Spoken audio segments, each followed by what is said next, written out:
dog post, you're gonna start to see a lot more dog content in your feed. Now on Instagram, the biggest difference there is, that's a social graph, meaning you're only gonna see content based upon other people's influence. So your other friends liking posts, how many followers the person has, how much engagement they're getting.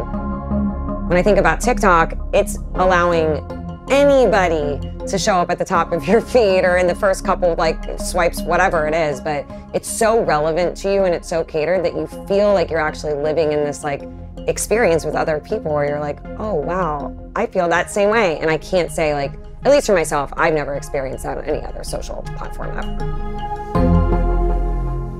I'm Jeff Allen. I'm the co-founder and chief research officer at the Integrity Institute. Videos uploaded to TikTok are public, which means that anyone on Earth can see them. It's much more about discovery, right? It's much more about seeing content that is new and novel. It does mean that the algorithm is much more in control and has much more influence over what users are seeing. You don't quite know what you're going to see when you log into it.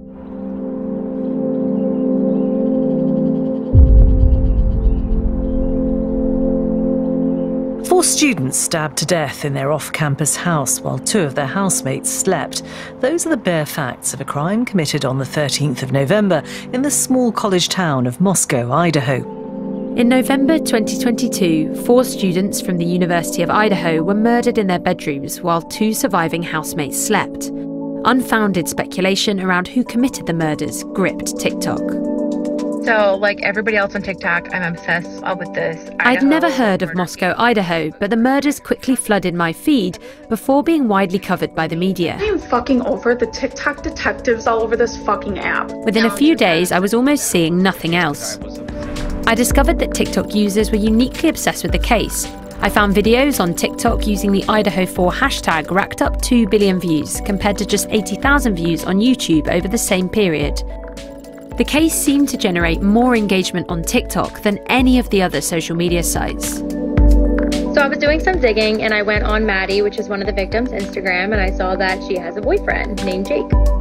Sleuths trying to solve mysteries online happens all the time.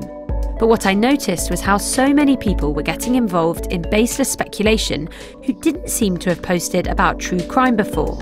Getting huge numbers of views, sharing theories about a murder that they had limited knowledge of. Bedroom, where you need a code to open them. I think when he left, he closed the door to each bedroom, locking them in. The more extreme the views, the more interest they seemed to attract. This is Kaylee and this is her ex, and everyone's like, Kaylee was the target, Kaylee was the target. Like many, I found myself watching video after